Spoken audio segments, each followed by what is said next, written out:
taking it all in right now. Smells like You're gonna be high for the fucking rest of the chlorine. episode. What the fuck? Am I gonna die? You're gonna be high Oh yeah. for the rest of the episode. This is gonna be the promo clip right here.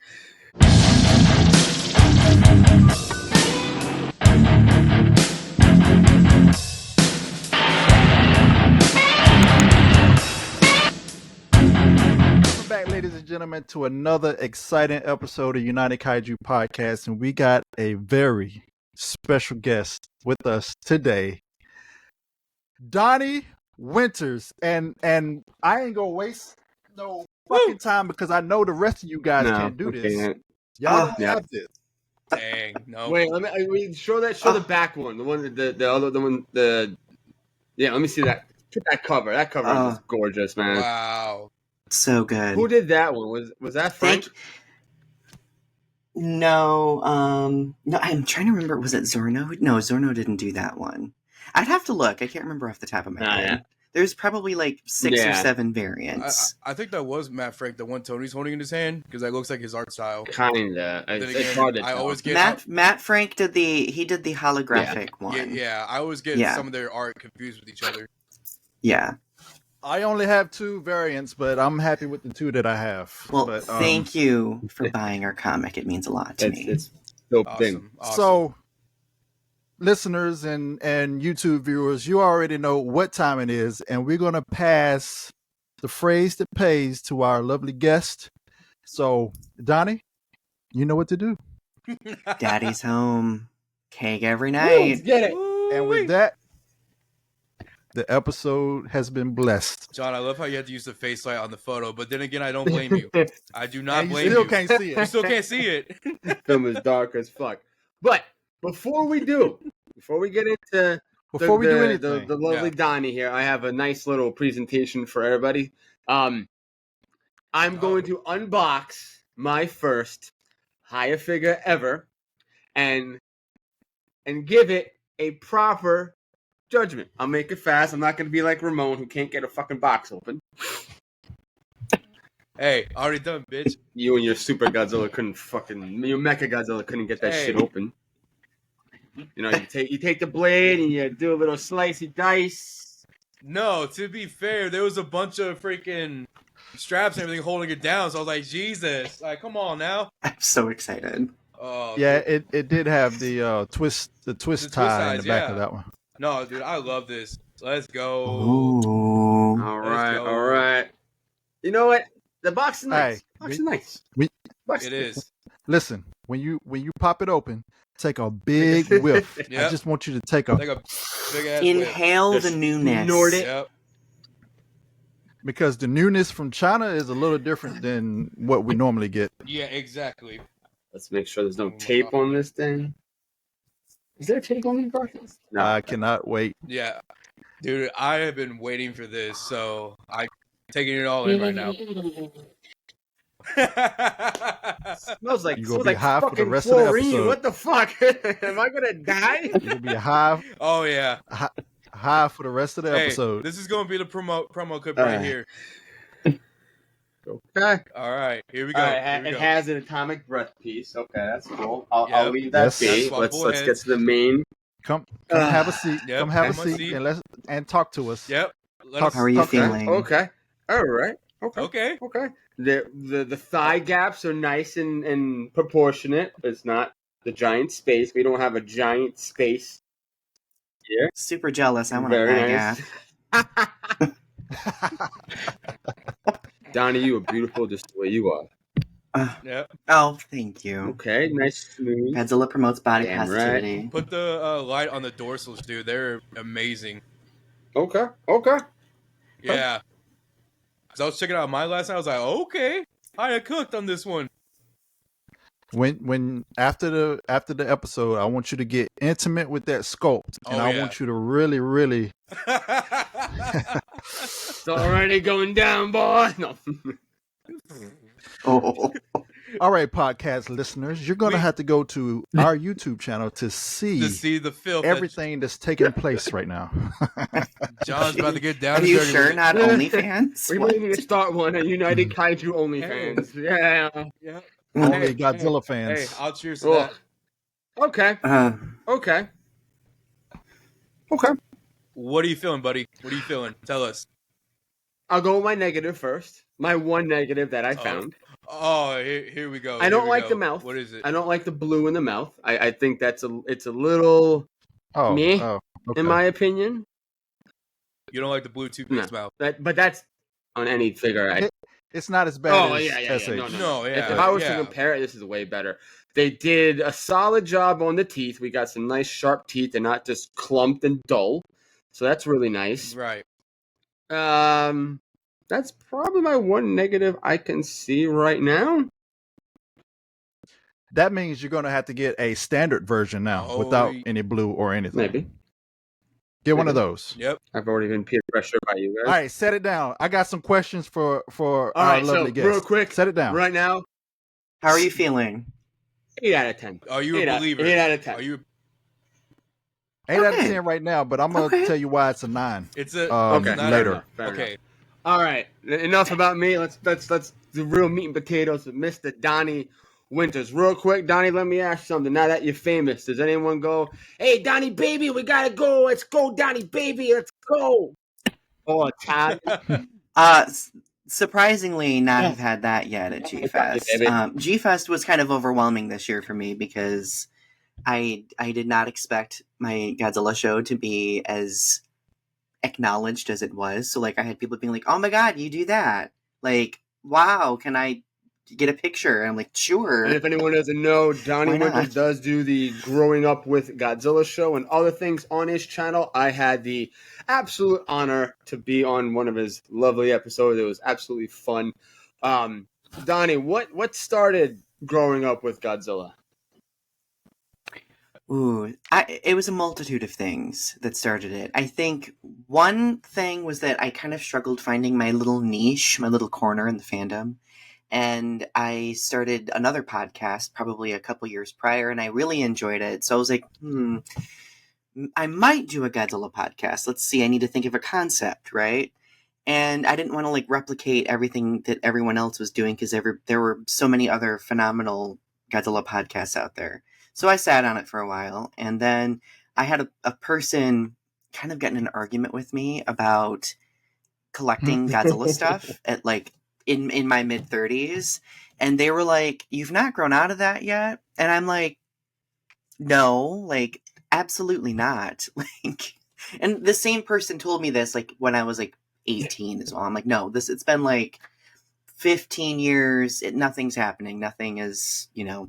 So as kind of a sassy retort to anybody who would be like, "Grow out of that," that's one of the main reasons I created Growing Up with Godzilla. Love it. Never too old to Beautiful, collect. That's for beautiful. damn sure.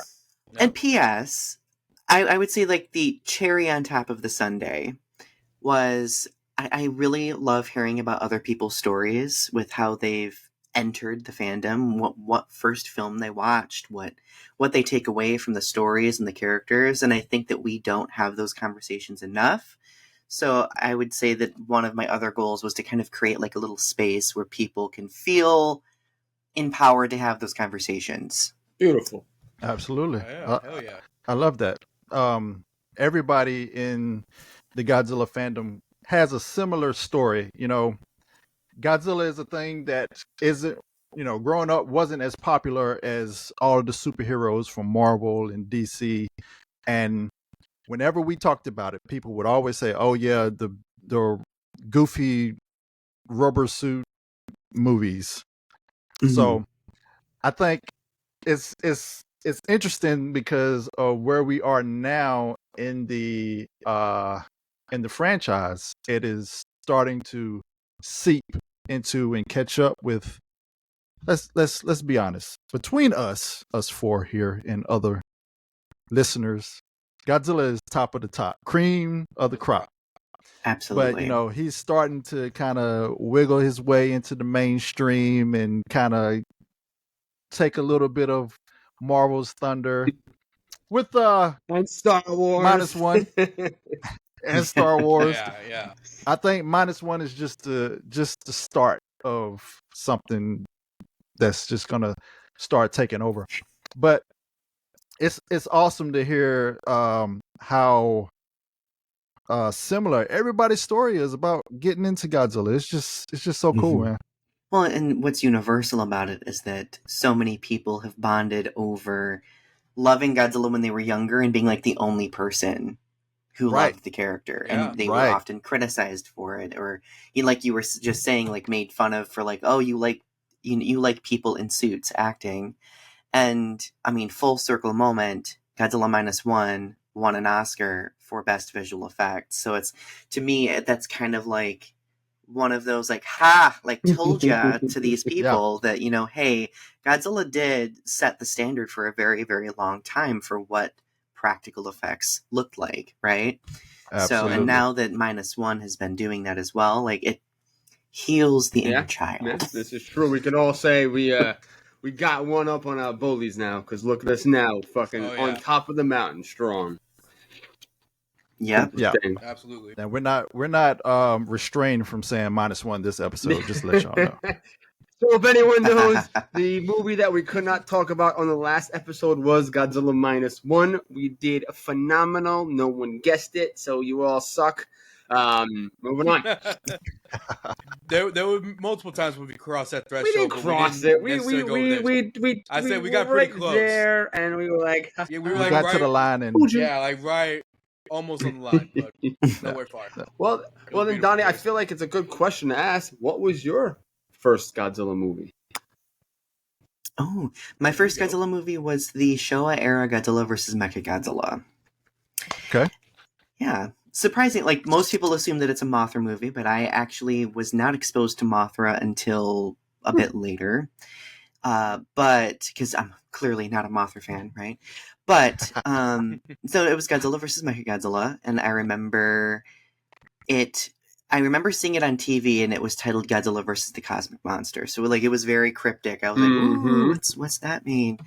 And at first, I was like, what am I watching? Like, I was with my little brother, like, and he was like 5. I was like 8 or 9 years old, and I'm like, what's going on?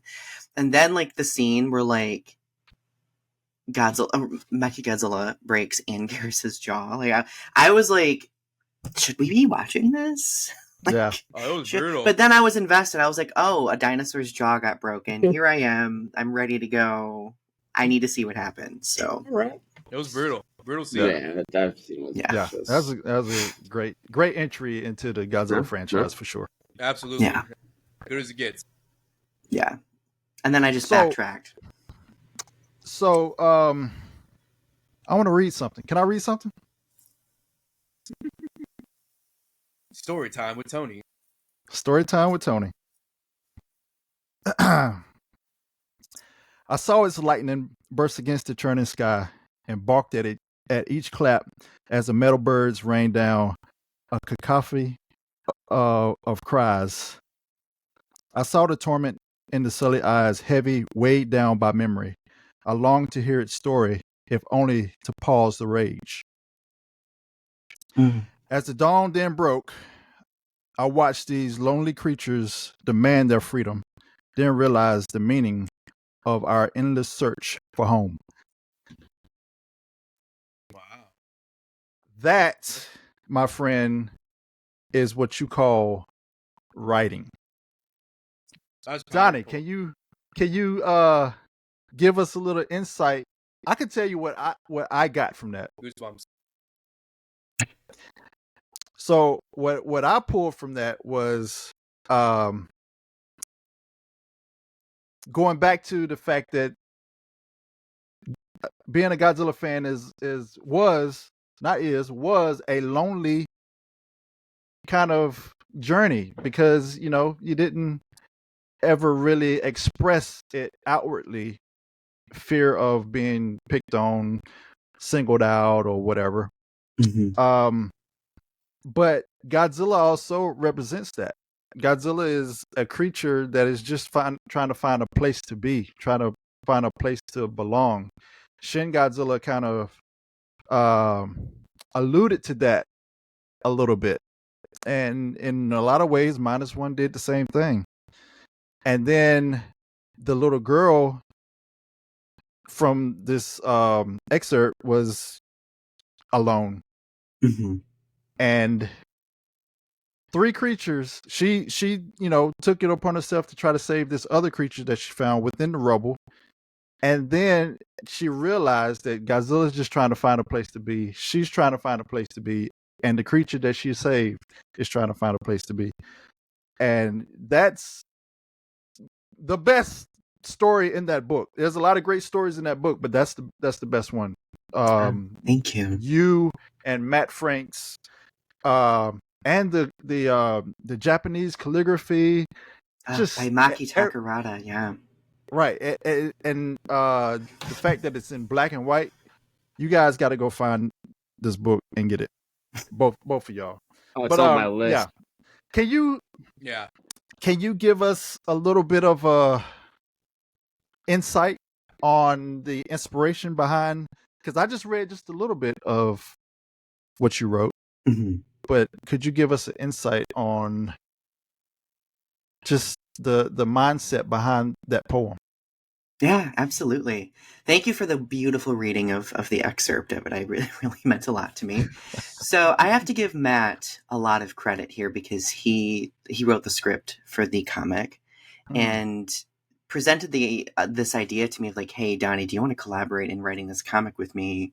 Like, I want to really do something that hasn't been done often or at all in a comic, and that is just have poetry as being like the driving force, textually speaking, right? So I was excited because I mean, I've known Matt Frank for many years, and I mean, as a writer, I am a poet by vocation. I teach creative writing in higher ed. I have 3 books that I've done. Having the opportunity to write for a comic was kind of unprecedented because I don't think a lot of poets really get that opportunity because we're Right. kind of really in our own lane with regard to what we're able to do. So when Matt presented me this collaborative idea, like I was like, sure, like you won't get any disagreement out of me. And then so he sent me the script and I was just completely moved by this character, like this little girl who, like, we're essentially seeing the destruction of the city at the whim of Godzilla through the perspective Right. of this lone little girl. And that obviously was largely what inspired me for the poem because I tried placing myself in this little girl's shoes. I was like, how would I perceive everything? Like, how would I try to make sense of, Godzilla blasting airplanes out of the sky, metal birds raining down as a cacophony of cries, right? Something to that effect. But I think what I've not really mentioned in other interviews about the comic is that the poem is written from a future perspective, speaking back to the event. So it is her future self writing back and reflecting on the experience. But I really just wanted to illustrate how alone she felt, how she kind of bonded with Godzilla, like being misunderstood. And because I do think Godzilla is quite possibly, and I don't think we talk about this enough, very misunderstood. Like, forcibly created by human hubris, right? And then trying to exist in this world, just surviving in general, being attacked constantly by humanity, like having to face off against other things. Like, that has to be a very lonely experience, a lonely existence. So, and she was removed from home. She was displaced from home.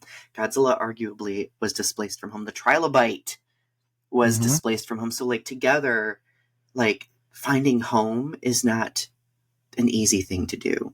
It's kind of a messy thing. So when I pieced that together through the poem, like I was just like, this is it. This is what I'm looking for. So I just hope that it comes across the page well, because again, I know poetry is not everybody's cup of tea. So no, it went beautifully with the the muted tones, black and white, and all that. I'm a bit of a writer and artist myself, so I can definitely grasp where both of you guys were coming from, you and Matt. So yeah, it was. Thank you. It's dope. Thank you. It was a really cool experience. Just so, like, he would send me the panels as he was doing them. I got to watch them evolve over time to see his artistic process, Right. which was you don't really get to see that. Like, so Right. that was a treat for me. But as he was sending those things in, I was like tinkering around with these poems and adjusting them to the art and all of that jazz. And eventually it just, we all kind of like melded it together and it worked. The poem is actually a Japanese poetic style too. It's written in tanka form. I felt that that would be fitting, all things considered. And well, they're short, so it made it a little bit easier to put in speech boxes and stuff like that. Yeah, it's It absolutely works incredible. 100%. It does. Yeah. I mean, Yeah. as Tony, like I said, Tony was reading that, man, just goosebumps. And it's super relatable, Yeah. especially to all of us. I Yeah. feel that, we're part of a certain community, even growing up, and our hopes and dreams is always feel like we're home. And I think nowadays in this community, more and more people are starting to feel that way. You and Kaiju Kim Yep. had a huge thing going on, which was absolutely beautiful. I love seeing it blossom into what it was. Kind of digging into the negative side of the community and just bringing that into a better light instead of just people just wow wow wow wow wow wow wow. Yeah. And really letting people know that, hey, just because this exists and we're working on it, we're trying our best, this is still a place you can call home, that it's a safe place for you guys to just do whatever you want. Be a Godzilla fan. You don't gotta hide it. Be proud of it. Listen, folks, we're all Godzilla fucking dorks here. We don't give a shit anymore. And Yeah. neither do you. And I think finding home is something that we all search for. So that poem, man, I remember reading that, and I'm just like, Damn. can you be my therapist? The fuck, man? Like, Jesus. But to add what John said, man, I mean, we all, at a certain time when Godzilla wasn't as big as he is now, we were all, criticized and bullied and like made fun of because we like what Tony said, a man in a rubber suit stomping around miniatures. But to us, Godzilla just has this thing that we all gravitate towards. And, despite its destructive nature, we all, at a younger point in our lives, we loved it. So there needs to be a point in our community where we need to come together and just welcome those who had that awful experience being picked on for loving this kaiju. So it's like, what a time, especially right now, to be a Godzilla fan, because like, Godzilla Minus One won an Oscar for the first time in its 70-year career, and then not to mention we had GXK and Minus One come at a very close time frame together. So man, it's just a beautiful time, man. Absolutely. Thank you for saying those things. That means a lot to me. I am going back to home, like as part of like the theme of the comic, and looking at it from the scope of the Godzilla fandom. Like, it begs the question, what is home, right? And I think a lot of people just default it to being a space or a location, but truthfully, home is the people that we surround ourselves with. It's the belonging that we create. And I mean, that's one reason why I've been so passionate about growing up with Godzilla, because like I want to see where each Godzilla fan has found home in the fandom and in these characters and films that we love so much. And going back to the important conversation that Kaiju Kim started, I am very passionate about the fact that, like, whenever there is home, we have to draw attention to, difficult things happening within said home. That way we can make it better for everyone. That way everyone can feel as though they have a seat at the table. And that conversation did not make everyone comfortable, mind you. I had a lot, like, I would say that the response was 95% positive, but like the 5% loud negative response was there, right? And some of the perspectives were valid, and some people were worried about, like, well, maybe this is spreading negativity. Maybe the conversation is spreading negativity. But I think that more negativity spreads when something bad happens that goes unacknowledged, because other people see that, and then they're discouraged from thinking that they do have a seat at the table, right? Or they feel unsafe at the table, and we don't want that to happen, right? So so thank you for saying that. I just as a person who has created a platform in this fandom, I think it's responsible for anyone who has a platform to try to use it to the best of their ability to do something good if they can. And I hope that the trajectory continues. I think that the conversation that we had was beneficial because I feel like things have improved, at least from what I've been able to see. 100. I don't know.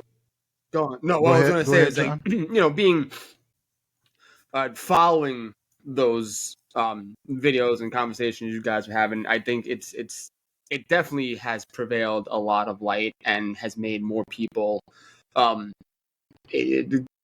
find home officially in the community.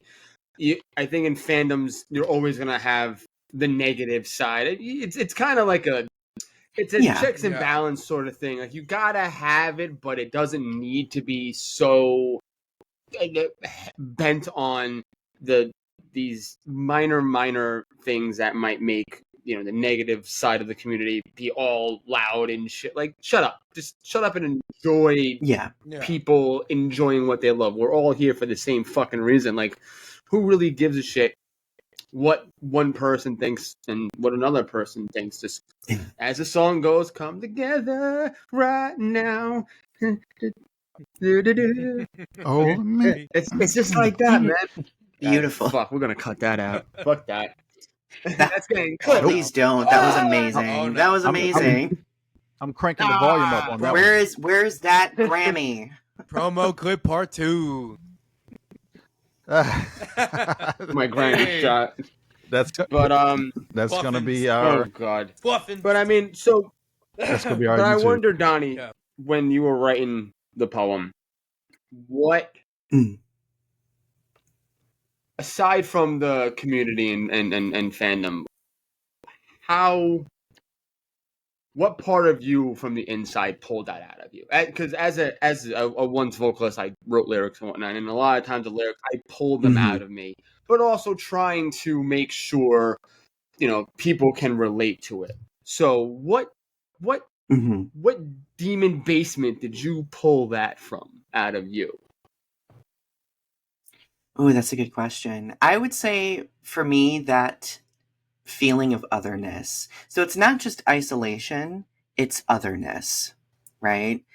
Because I think many of us have been in the situation where we've been made to feel like the other in any given moment. And it's a very difficult place to be. And I kind of going along with that isolation component, I was thinking about like, well, this little girl now, she's so isolated, she is the other in this dystopian hellscape of a destroyed city, right? Godzilla also is very much that anomalous other that is just existing in a world that doesn't want him to exist, right? And I really kind of looked inward at like what it felt like at a certain point in my life. Like, I am LGBTQ plus.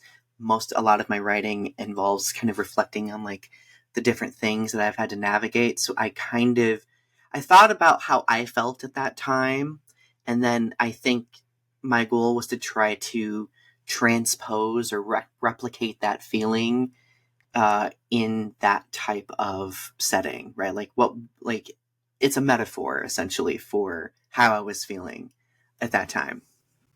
It's interesting because it's like so the little girl was surrounded by despair. Finding the creature gave her purpose. So the despair around her kind of faded away because she had a purpose and a goal to get this thing to safety, while understanding that Godzilla might be in the same situation. And um how we see ourselves. I'm a father of 3, and living in a world that's getting scarier and scarier every day. Finances aren't where I would like them to be, and there's challenges every day. But that's one of the reasons why I created. I got my boy John, and then we brought on Ramon, and we created this space to where, if for a moment, we can let the worries of life melt away, so that we can have just a moment of fun conversation around the things that we love. And yeah, it very, very relatable with the poem and with everything. And I do want to ask you, how does it feel? Because it has to be a very great feeling to be officially Right. a part of the 70th year anniversary. It's a Big big number. tunes. Yeah. That is a big number. Big Yeah. number. And with everything that Toho has done so far this year and is going to do in the coming couple months, how does it feel to be a part of that? Like you will have your name on a part of 70th anniversary Godzilla stuff. How does that Congratulations, feel? by the way. Thank you. I'm gonna be completely honest here. After Matt brought the offer to me, and then we did it, and then I held it in my hands for the first time, like I cried. I cried Of over course you it. did. Yeah. Of I course cried. you did. Yeah. So as a Godzilla fan and as a writer, I started my entry point into the fandom through fan fiction. So I back in 2002 on Rodan's Roost and Toho Kingdom and all of these other legendary sites of sorts. I wrote a lot of Godzilla fan fiction, and I don't know if you were able to go to the Kaiju Writers panel at G-Fest, but I shared a story of there was a point in time where I wrote a story and I sent Toho this really bad letter. It was a terrible letter, being like, "Hey, can I get my book? Can I get my fanfic published?" And they sent me back to this really wholesome, sweet letter, and they were like, "Pat, good job, but no, you cannot." So, fast forward, my love of writing Godzilla fanfiction transitioned into writing poetry, into teaching writing, and being able to hold this in my hands feels like a full circle moment for me. Not validating my love of Godzilla, validating my love of writing poetry, it just feels really good. Yeah. And I want to encourage people in the fandom who are creators and who want to work toward doing something of this magnitude. Networking is probably one of the most important things that you can do. And I think that the more bridges we build with people, the more those opportunities present themselves. And I think that there's possibility, right? I found out that one of the editors at IDW watches Growing Up with Godzilla, and I was like, There you go. I was mind blown by that. And it just, as a young queer person years ago who really struggled with being minimized and trying to minimize myself, not struggling to be seen anymore or trying to fret about that feels very surreal to me. Right. So right. that, again, I would say full circle moment. Gorgeous. Nice. Actually, real quick, since we're talking about anniversaries, I just recalled, I believe today is 1 year that we've had Ramon as a co-host. I believe shoot. that's correct. Is that right, Ramon? Is this the year? Yep. Congratulations. So, happy anniversary to Ramon for being on this lovely show. We were going through a quiet time on United Kaiju podcast. I had talked to Tony about things and say, hey, let's get, maybe do a third co-host. And Tony was like, yeah, man, life gets in the way of everything. There were some people thought about, didn't work out. No, much love to them regardless. And said, fuck it. Kaiju combat at the time was up my ass about everything and anything Godzilla. And I said, okay, he seems like a real winner. And I brought it to Tony, and Tony said, fuck yeah. And I talked to Ramon. Ramon was like, yeah, I'm down. And it's been a regret ever since. So happy anniversary to you, Ramon. And so much love to you, brother. And we're happy that you're still here with us. Absolutely. Well, Oh, hell yeah. well, okay. So I'm gonna be real for a No. second. No, all right, cool. All right, bye guys. No, I'm kidding. Oh. No, honestly, man, like, during the lead up to all that, I was, going through some tough times, just facing some difficult, life moments, man. Just felt like I wasn't, doing good in the community as well as other personal things.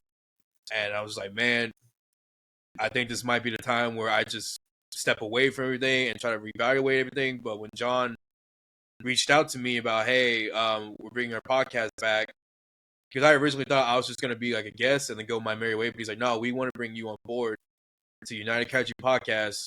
And honestly, it's just been one of the best blessings I've ever gotten. When I started, they started this, they brought it back. And, I told my mom, because she's like one of my biggest supporters. I was like, Mom, this means everything to me. I know, like, every weekend I look forward to Sundays because I get to sit with my boys. Where's my tissue? Like Tony said, man, like the world is just freaking chaotic. Everyone's struggling with financial issues or just things that they're, having to deal with throughout their everyday life. But when I come here, with my brothers, it's like, man, it means the freaking world to me. Yep. And now with the way we do our podcast, like now I can see their beautiful faces and we can you're interact full of on shit a on much. that one.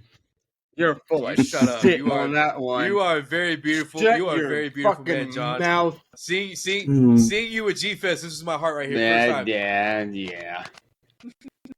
But no, I mean, what can I say, dude? 1 year of United Kaiju Podcast being back, and I can't think of a better way to celebrate the 1 year anniversary by having the lovely Donny Winter as our special guest. So Donnie's Thank got you. the I first love for you guys. everything on this show. We did unboxing. We did a Me? year. And- Damn, bro. And I'm Major so honored. guest. And it's funny folks. 'cause- major And guest. it's funny because I ran into Donnie on my way to G-Fest. DX. I looked like a mess. I was like trotting back. I was at the Crown Plaza. But anyway, continue your story. I was like a hot mess. No, you were good. I mean, I literally just woke up for a nap, and our buddy DX was like, hey, come over. We got to go check out this model room. I was like, yeah, I'm on my way. And, I've followed your YouTube career. I've enjoyed your Growing Up with Godzilla series. Fantastic stuff. And then meeting you in person, I was like, oh, wow, it's, an honor to meet you. And, I got to shake your hand, had a good, 5-minute conversation because I know you had to go do your thing. And I was like, all right, I'm going to go do my thing with my buddy. But, dude, I mean, from watching you on my phone screen to meeting you in person, Donnie, was just an absolute honor, man. So thank you for that experience, man. Likewise, it was an honor to meet you too. Beautiful Yeah. thing. See, Nice, see how nice. the community comes together, folks. The emotions. Get your tissues, folks. This is going to be one episode where John might not go as filthy as he usually does. And Donnie, do you care if I share the news What? with these two? Wait, what? Yes, What are we go doing? for it.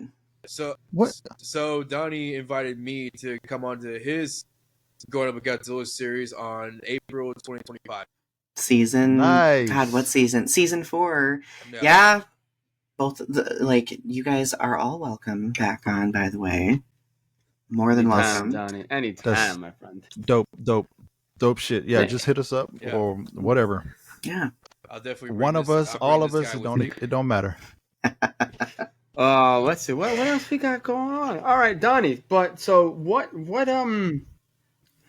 the future for Mr. Donnie Winters? Nope.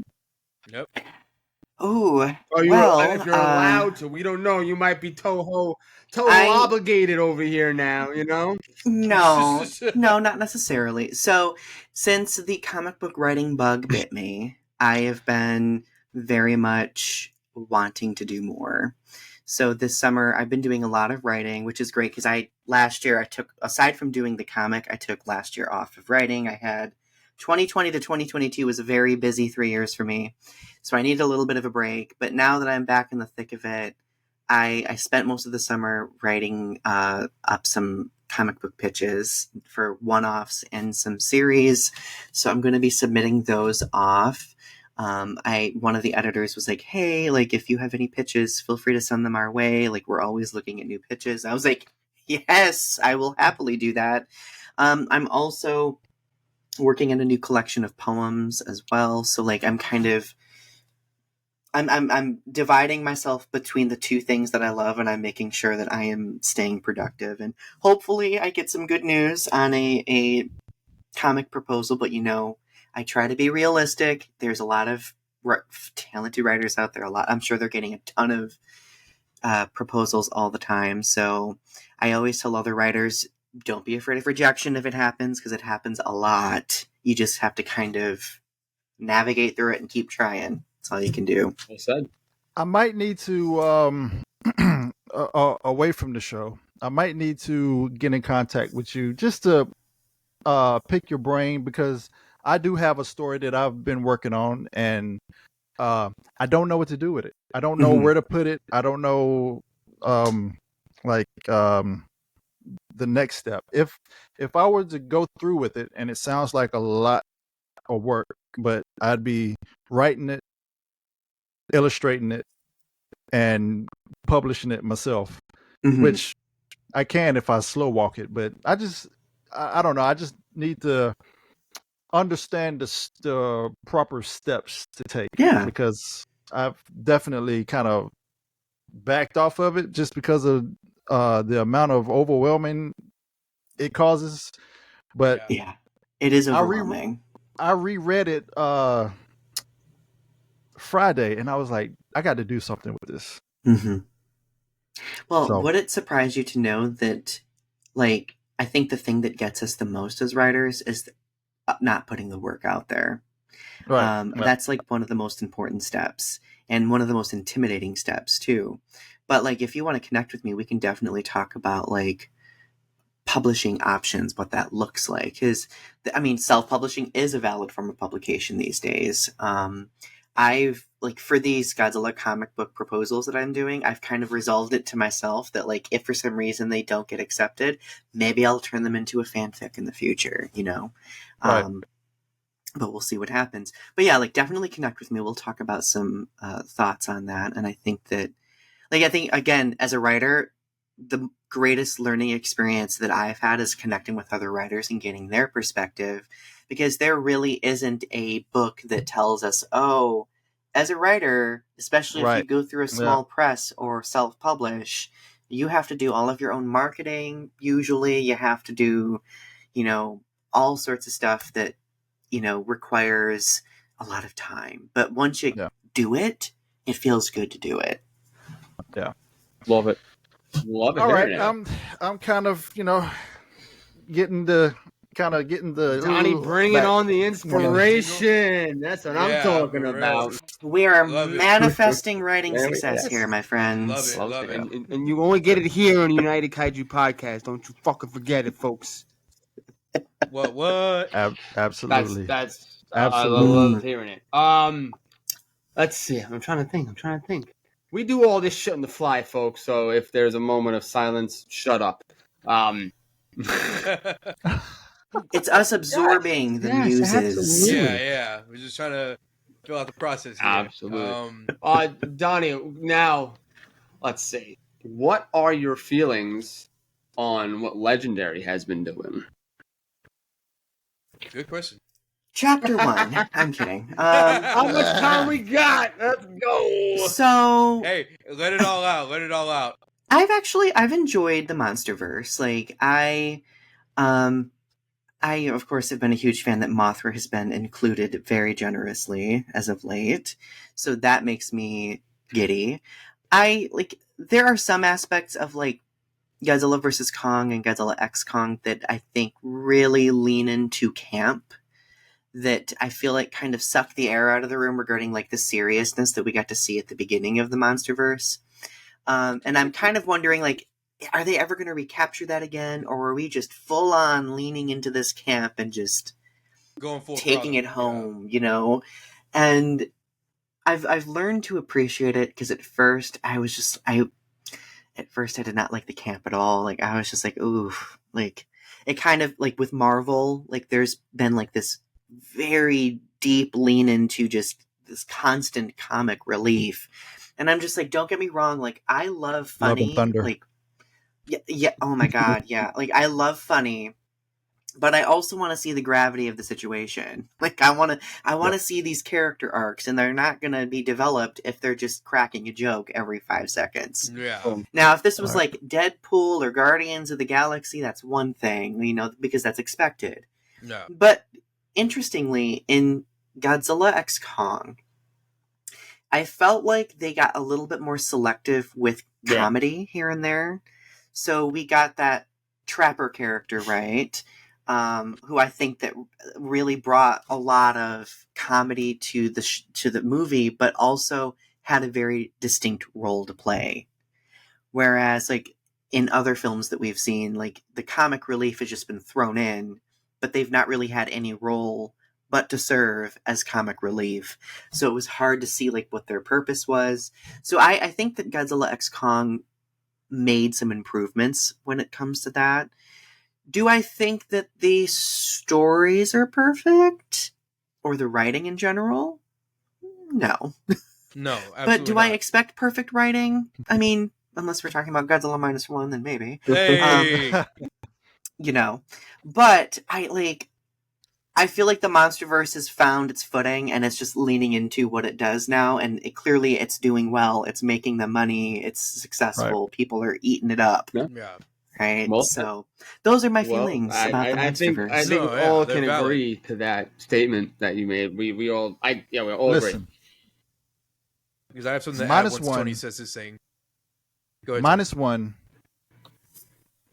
Is the best. definitely makes the MonsterVerse better. If we did not have -1, I would talk so much shit about the MonsterVerse. But because we have -1, I will give the MonsterVerse as a whole a pass. But yeah, going back to what Donnie said, see, with the comedy, Trapper was comedy and charm. So you get a pass with that. Right. He had on screen charm. But you got other movies like Godzilla zipping around. I was waiting for oh you my to God, fucking say Godzilla. that. There was no charm. It was just I it was can't only stand that cringe. guy. Like, oh my God, I can't stand him. my eyes were crossed for a good 10 minutes after that movie, as many times as I wrote it from when he was. I'm just going back to it now. Just makes me want to freaking turn my camera off. See, like now after when Tony explained in the villains episode about how he felt about GXK, because like watching it, flying to G-Fest, flying back home, it's like, okay, now I understand where he's coming from, because the hype for Godzilla X Kong is long gone. We can all acknowledge that. But day one when I saw it, dude, I was smiling from beginning to end. I loved it. It was the hype. It's the exactly. It was a fun movie, but then watching it many months later, it's like, oh man. Don't get me wrong, it had a bunch of good moments. It did. We can't discredit that, but it just like you said, Donnie, it was just leaning into the campy, cheesy factor. But then again, it's basically adopting the Showa era Godzilla film, which is now what they're seeming that they're going to take on. Now we have Grant. I'm going to channel Nick here. Grant Patois, whatever his name is, coming into the MonsterVerse and directing his film. We don't know if they're going to keep going with that Showa campy tone, or they're going to try to bring back a little bit of seriousness. So we won't know until 2027. So it's going to be interesting to see what they pull out of their ass next. Yeah. Donnie, question. Yeah. How do you prefer your Godzilla? Do you prefer Godzilla versus or a Godzilla solo adventure? Ooh, that's a hard. Ooh. Well, I would say it depends on the mood. I really love my Godzilla as the neutral anti-hero. If like that, I think it'll be easy for me to explain it in that context, because like there are various versus and solo films where we see him as being like strictly like this neutral anti-hero that could go either way, and I like that because it demonstrates Godzilla's versatility, right? Right. And I think going back to the MonsterVerse, like, I think Godzilla Minus One success, similar to what's been said already, really has allowed the MonsterVerse to serve as a contrast, right? Like a healthy contrast, though, because it's shown that Godzilla can be depicted in multiple different ways, but still, in certain spaces, stay true and close to the original story and concept, right? Because we know the MonsterVerse has not done that. Like, Right. absolutely not done that. They tried, but they But failed. yeah, and the thing is, like, I don't know if in the West we have the wherewithal or capability to depict Godzilla No. in the way it's presented in its original form, because we don't have that post-war trauma.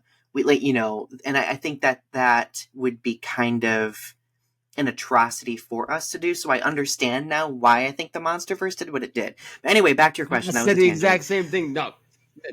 I No, he did. exactly John- said the same thing. I John think has that said the same it would be an thing. Same absolute thing. insult if Legendary was to do something so serious, and because we dropped the thing that created Godzilla on them, so why would we do the exact same thing? We would be glorifying the horrifics of the bomb, pretty much. So Yeah. Right. yes, Yeah. I'm sorry to cut you off, Donnie, but 100%. No, I no, fucking thank you. said that No, from yeah. the get-go with, you know, at least I Yeah. think I started saying it, I think maybe GVK. Yeah. But yeah, no, 100%, Donnie. Yeah. Fucking right on the money, dude. Yeah, For real, thank for you. real. No, I think that they're handling it delicately in what way they can. I mean, I have my own qualms with, like, how they've represented weapons of mass destruction, like in Godzilla King of the Monsters, but you know, Sure. that's a whole other conversation for a whole other day. But ultimately, I do prefer my Godzilla as an anti-hero, because I think that whether it be a solo or versus film, it adds more dynamicism. Is that a word? Dynamicism? I'm a writer, I should know this. Let me check. It makes the Yeah. character more dynamic. There we go. The Yeah, MCs. No. No, because the If it wasn't a word It before, is now, it because is now. Donnie It is now. fucking said it. Anyone I have has enough an issue, student loan debt that says that I can do it. and So anyone here we has go. an issue with that, they can deal with the three of us. Muscles. But no, you know what? Yeah, you made a valid point, because I think the Heisei series did the anti-hero thing with Godzilla beautifully. I mean, Mhm. I don't think there was ever a point in time where Godzilla in the Showa series was considered anti-hero. John, Tony, Donnie, y'all may know by chance. Well, you Yeah. could consider I him would the dare to- anti-hero because he, you know, when he was doing a versus film, they would want Godzilla to save them in a sense. You have, like, you know, Godzilla versus the sea monster, where it's like, you know, Yeah. Godzilla's saving us and run, Godzilla, run, the island's gonna blow up. Run! I think Ghidorah. Yeah, those middle yeah. films, like Ghidorah the Three-Headed Yeah. Monster, I very much That was think like a that was slowly his turning point. transition from, I think, villain to Yeah, hero, yeah. right? But there was a small point in it where it was like Godzilla's fighting everybody and destroying Yeah, things, and I would dare to say that the movie that you first saw was an anti-hero film Easily. for Godzilla. Easily. Easy. especially with how everybody was led to believe that Godzilla, who was Mechagodzilla in disguise, Right. was attacking the city and everything like that. And Absolutely. he brutally messed And up he in never fought Mechagodzilla like, I'm going to save Earth or save humans. He was like, I'm going to deal with this thing that's been mimicking me for And fucking Right. up my first part of the homeboy. film. So You know, like, Yeah. but yeah, no, and I think you know the anti-heroes is pouring quite gears. a powerful message, Yeah. to the community and the franchise, and I think to this day, I'm curious to see if Toho brings that anti-hero back, because I feel like -1 wasn't the anti-hero story. Oh no, he was. It was pure more villain. of a displacement No, of, as we go back to home and whatnot, because in the novelization, Godzillasaurus has a spot on the island, and he's welcomed by the people there. And then once again, here we come, the West, and boom, and we make him make him the very, monster he very is. angry. Mm-hmm. Yeah, because you gotta imagine how, like John said in novelization, he was worshipped by the Islanders, and in return, the Godzillosaurus would bring them deep sea fish to thank them for their worship. And then out of nowhere, here comes Operation Crossroads.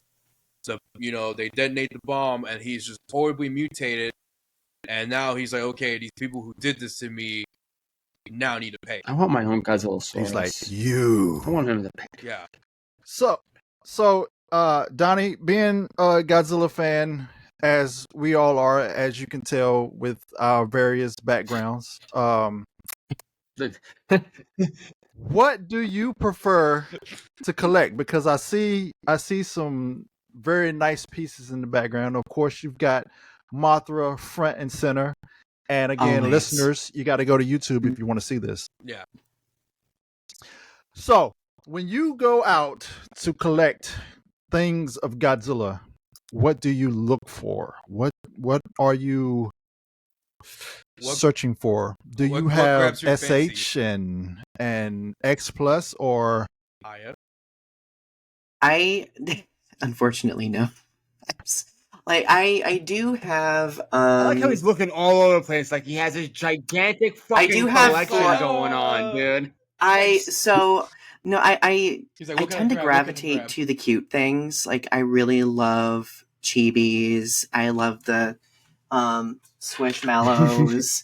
I've really been drawn to the plushes. I used to be drawn a lot to like Bandai and like the Trendmasters figures because I grew up with those. So like I'm very like sentimental on them. But I've not really branched into like the newer releases over the past several years because of space. I do have space, but like I struggle to organize my space. So, see, your guys' spaces, I feel like, are efficiently organized. It took work. It took work. Yeah. Let me tell you. At my apartment, I had a little bit more room, but I mean, here it's like, okay, I need to figure out how to make this work. I need to make this work because I still, But there's a will, there's a way, though. So, Donnie, you going to get the -1 plush that they announced? Yeah, I should have.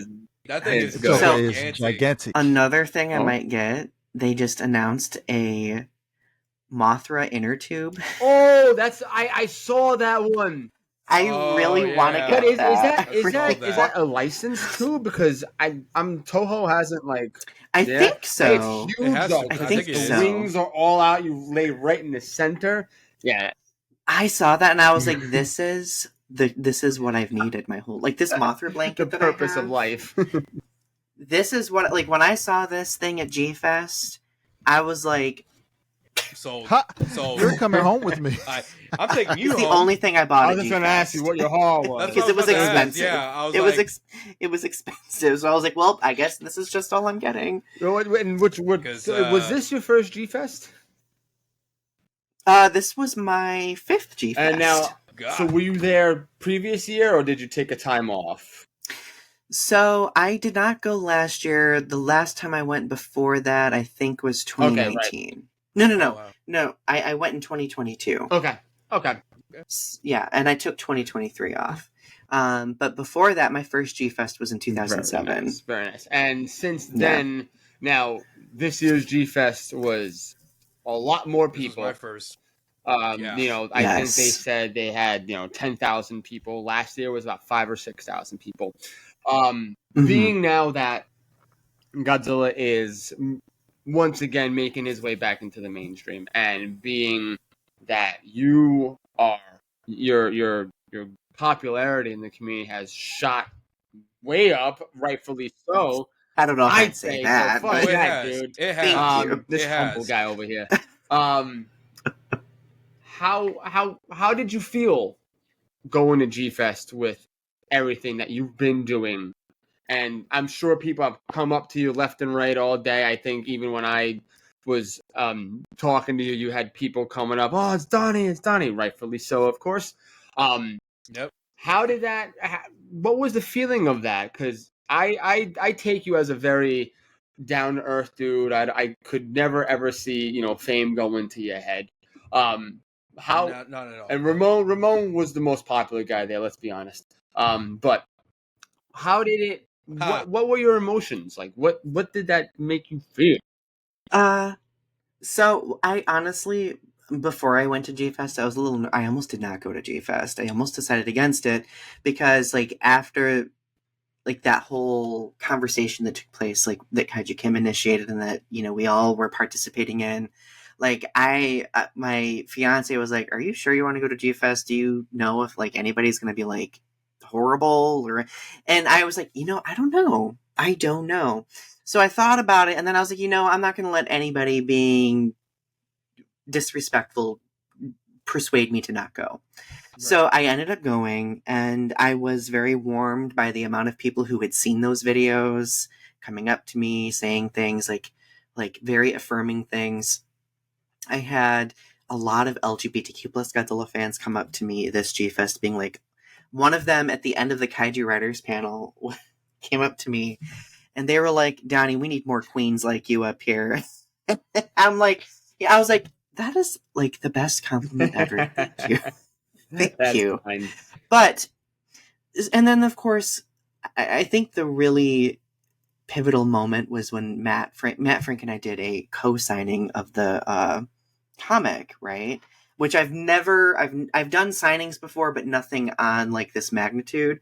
So having so many people come up and being like, I want to be a writer, or coming up to Matt being like, I'm an aspiring artist, like it felt very validating as a writer, but it also, it was kind of, I don't want to say intimidating, but it was interesting to think that like our work has done something for people, right?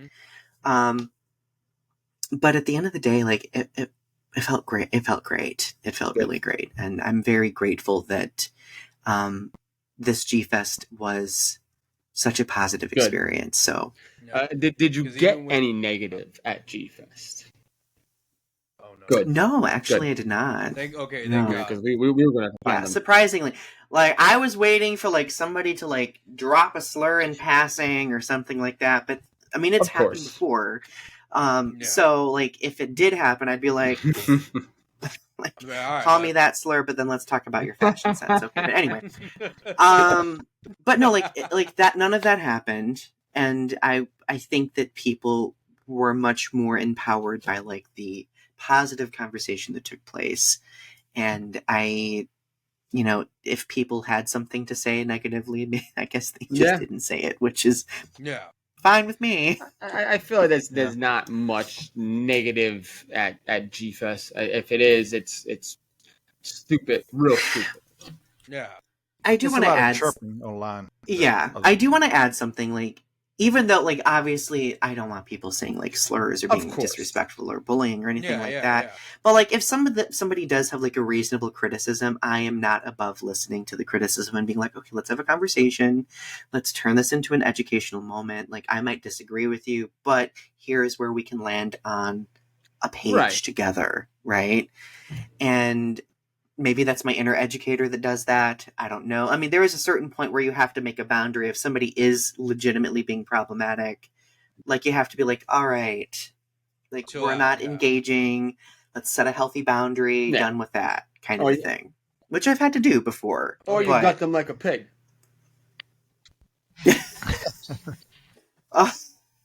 Straight up. We get violent on here, bitches. Let's go. No. Oh yeah. No, absolutely, and I think it's something that I've definitely have preached before. Where you can disagree, but you can also be respectful about it. You don't have to go out as a witch hunt and have conversations where it is civil and it's not this ego-centered hate that is just fucking dumb at this point.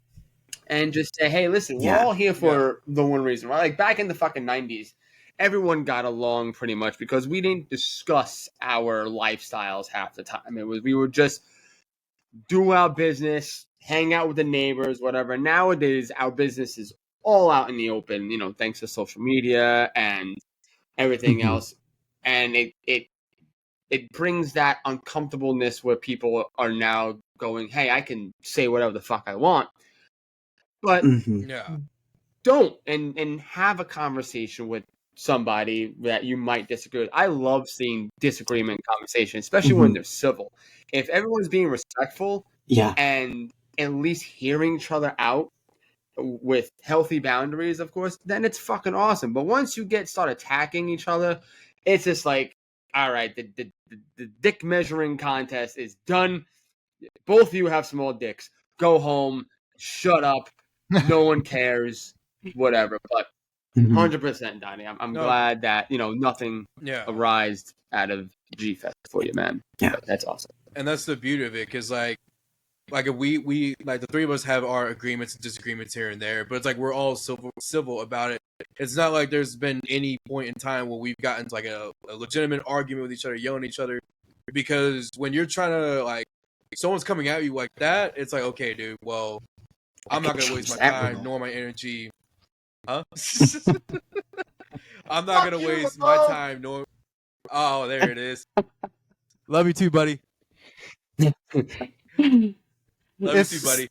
Well, so interestingly, I want to the negative feedback that sometimes happens usually involves conversations about like identity. I know, like I'm very upfront with having conversations about like how at a very pivotal time in my life as a queer person, Godzilla and the otherness that I would see in the character helped me get through a difficult point in my life as a form of escapism. And like there are some people who are very uncomfortable with even having that realization that our fandom is big and diverse, and there are so many people from different walks of life who take different things from these characters, right?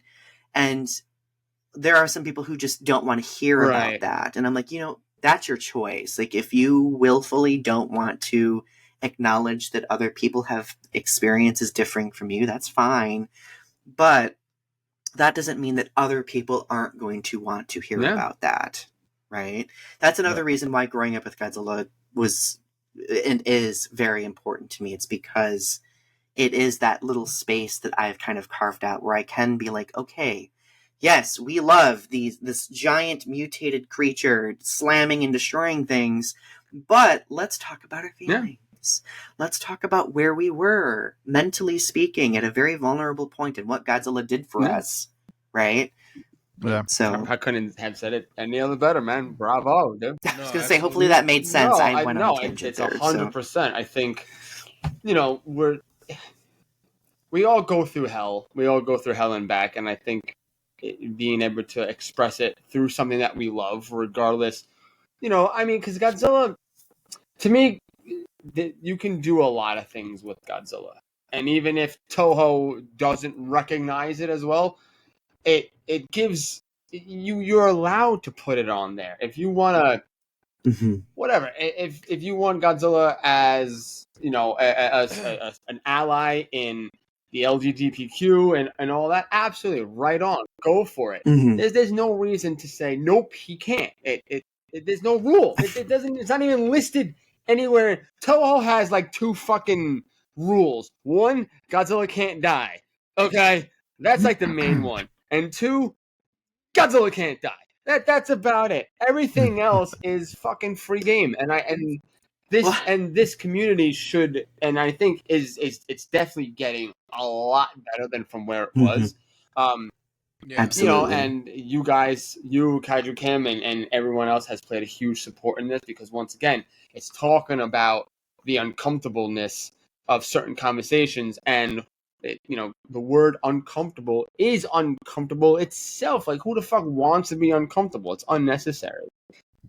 Well, and I ask people, if you're uncomfortable with something, sit with it. Ask yourself why you're uncomfortable, because you owe yourself that.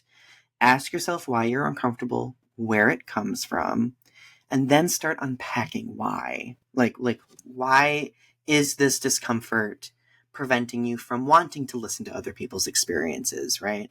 And I think once people are able to kind of unpack that a bit, then they start being like, oh, maybe I'm harboring some like internalized things. Maybe I have like this train of thought conditioned from people I've surrounded myself with for so long. Like it could be a multitude of different things. Don't be a Gabra, folks. The whole point of a fandom is to have belonging. Yeah. We can't create sub belongings inside of a fandom. Mm-hmm. We have to understand that, one, I mean, for this is for all fandoms, because it's the same thing everywhere. But we also have to understand that it's not a singular experience being in a fandom. You have all walks of life. Mm-hmm. Growing up with Godzilla, you Yeah. know, being a black guy, I was asked, "Why are you watching this? Why ain't you watching the ghetto movies and stuff that was coming up?" Which I did. I mean, I did, but I enjoyed Godzilla as well. Mm-hmm. It's Yeah. not it's not a black and white situation. There's a lot of gray in the middle. And I think what we all need to do as fans as is be open to the conversations, because I mean, the four of us sitting here talking now and what we've talked about leading up to this should show y'all that it is possible, because we're all having conversations, a conversation about a radioactive dinosaur, and we're not throwing shots at each other. Mm-hmm. We're not. I mean, the four squares that I'm looking at right now is pretty diverse, Yeah, Yeah. and we're absolutely. not. And we're just having a conversation. Donnie's awesome, John's awesome, Ramon's awesome. Everything that Tony's awesome. in anything that I've talked to, Tony's awesome. Actual factuals. everything and anything that I've talked with these guys about has just been on the point, on the subject of, we're all human. We all have our different challenges, our hopes, our dreams, what we want to do, what type of person that we want to be out in the world. And in a fandom such as this, I don't think we should have any tolerance for intolerance, Mm-hmm. Right. at all, at any level. This should just be us enjoying what we enjoy and letting people have their place to do it. They get enough Yeah. shit out in the world. We should not have this shit in a Don't fandom. add to it. Yeah. And it Right. Yeah. I yeah, agree it- completely.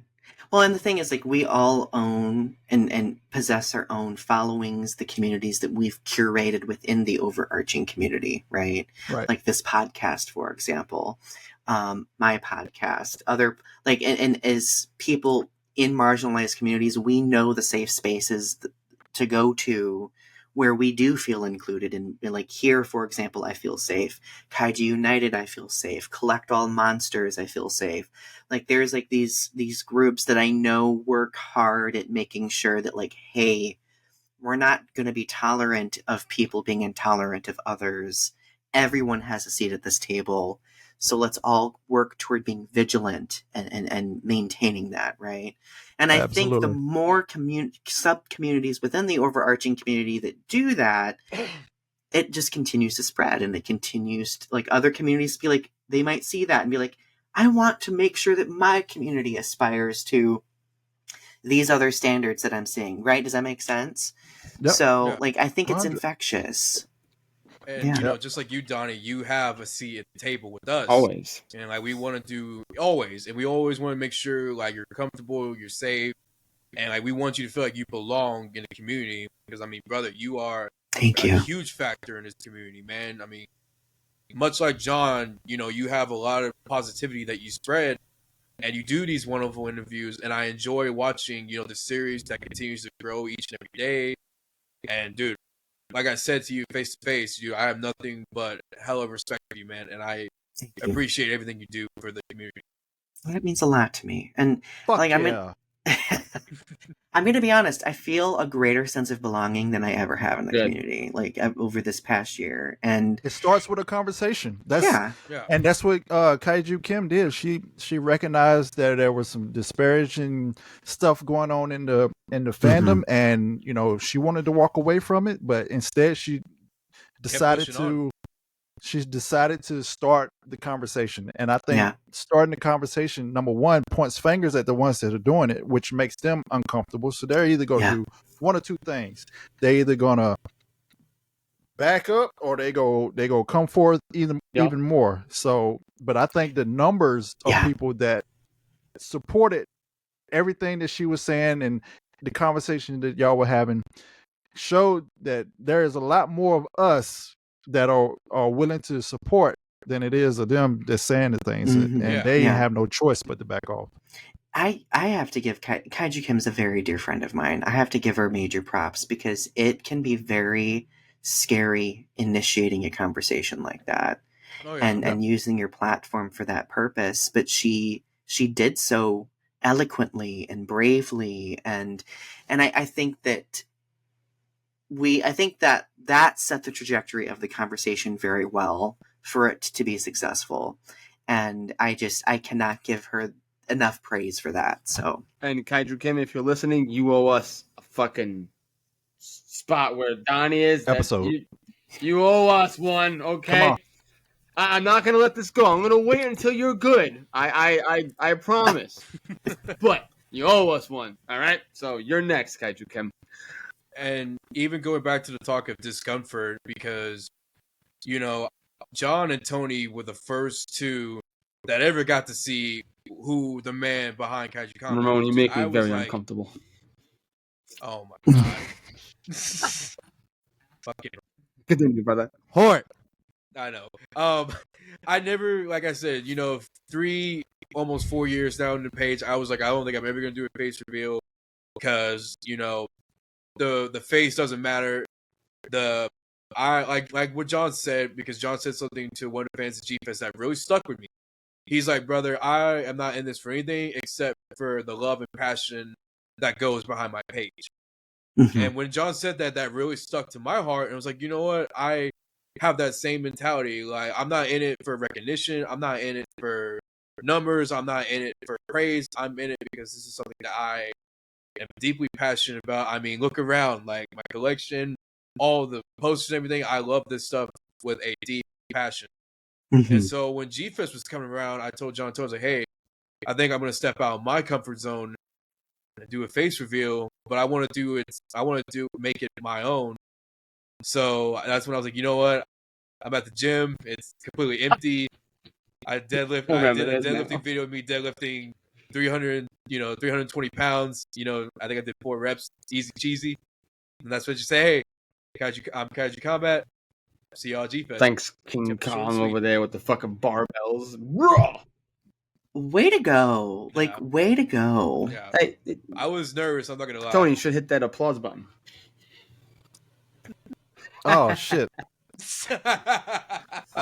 Maybe I'll add it in post. We got the soundboard. We need to use some soundboards on some of these shits. I know. No, but it's beautiful words, brother. Just it was just like watch me try to deadlift this, and I try to give one rep, like, oh nope, never mind. There goes that. There goes my spine. No, I just like, oh, my spine. Well, Ramon, imagine having to walk around with this mug. You're doing good. Hey, you're beautiful, man. Don't doubt yourself. Oh, stop! You're all stunning. So beautiful. No, that's I know someone beautiful words. I know someone was like, you had a cool face. He was like, oh, thanks, man. You're still a meatball, Ramon. I know, a meatball, and I love you too. You're a fuzzy ball, man. But Fuzzy Wuzzy. Fuzzy bear. Fucking Fuzz is he. Fuzzy fucking Fuzzy. But all right, boys. I think this has been a beautiful session. If whoever wants to carry us out, y'all know what to fucking do. All I wanted to say is to the community is, yes, United Kaiju Podcast can have a serious episode. We can get into the topics. I haven't been filthy. We have the ability. We can do this without being nasty. I just want y'all to know that. Let this show that this is a benchmark in the United Kaiju Podcast where John has not been filthy for 1 second. Next episode. Show this episode to Toho. Show this episode to Toho. Not the other one. All right, time for me to ruin it. Let's go. Godzilla walking through. Oh, this That's- Jimmy. I'm This Jimmy was making my everything. way. How can I mute you? Zab button. Yeah, so this. Well, I got a little filthy in the beginning, but I keep it. Okay, No, well, Nah, he was no, it's true. I those are- think I do like the versatile and having a guest on here who does bring out the seriousness in us because we do get very very goofy, which is fine. But it's also nice to kind of venture off into something different, something that we don't have on the podcast frequently. And it, Am I the harbinger You of are, seriousness? I was like, Yeah. man, I can't be so filthy because Donnie is just one Oh of no, those. Donnie's. Donnie's gonna beat me if I'm filthy, and he knows it. Yeah. We just like, want to damn. be polite Yeah. with Yeah. our guests. That's it. We just Oh, want to be polite. well, That's you're right. Nah, Damn, absolutely. Tony. Donnie's been. You know I like to have a good Yeah, time. no, We're good. absolutely. And Donnie, by all means, please plug in every fucking bit you can. I don't give a shit what it is. If you have an OnlyFans, do it. Ha! I got it. Not one of there it those is. yet, but we'll see. I'm kidding. No, so obviously, if you want to watch my show Growing Up with Godzilla, you can find it on my YouTube channel, Donny Winter. You can also, I am expanding it into streaming services finally. So Ooh. season 1 is now on Ooh. Spotify. It's on Amazon Music, all sorts of things. Of course, definitely check out the Godzilla 70th anniversary comic. If you want signed copies, reach out to me. I still have some left. And I'll do a plug of my own, my book, Feats of Alchemy. This is my second poem collection. Bring it closer to the camera, Now- Donnie. We Bring it can't to see the it. camera. There you so go, I can brother. see it. There we go. Now, Where can I the connection to Godzilla here. I have a series of poems in this about the mad scientists from the Godzilla films. Okay. And connecting it to mental health, and people have found them interesting. So if you like the mad scientists in Godzilla films, check this out. You can find it on Amazon. You can get them directly from me if you want. Otherwise, anything else, DonnyWinter.com. Beautiful. Tony, Oh, yeah. you know the magic Yeah. words. And with that, ladies and gentlemen, this is the episode, and we're going to pass it back to Donnie to bring us out with the phrase that pays for one last time, just to give the episode that special mwah at the end. You know what I'm saying? Wow. Daddy's home. Cake every night. He said it so like soulful. Yeah. You got it Sultry. soulful. I was in Legendary. it for I love sultry. Legendary. Tell us Yes. to stop. Just send a letter. Just send a letter, and Well, we'll stop. Just we send a will. letter. What? Nah. Beautiful.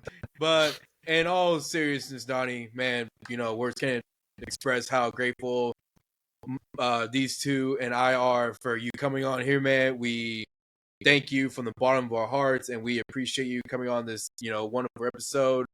Absolutely. And, I look forward to coming on to Growing Up with Godzilla. And brother, again, thank you for all that you do in the community. Thank you. Absolutely. Thank you for inviting me into your space. It means a lot. Absolutely. With all that said, we want to thank everyone for listening and tuning in and also watching. We're not going to stop saying that because we're on YouTube now. Please, by all means, please check out Donnie and all of his wonderful things that he is doing for the community, for himself, for his writing and everything else. If you got to pause to check it. Don't forget it. That's the way it is here. Once again, we hope you guys have an incredible weekend. The episode will be out on Tuesday, up on YouTube at some point in time. Please click that subscribe, like, share, dislike, comment, throw some hate. Who gives a flying fuck? All the things. All the things necessary, Everything, needed. Leave us some review. And we just want to say that here on United Kaiju Podcast, we welcome everybody. We support everybody. If you got to talk to somebody, you can reach out to us. Reach out to our boy Donnie as well. As you can see, he is quite the gentleman and the scholar. So do not worry. You are not judged in any way. We love you all. With that being said, as always, stay united. We out. Yes, sir.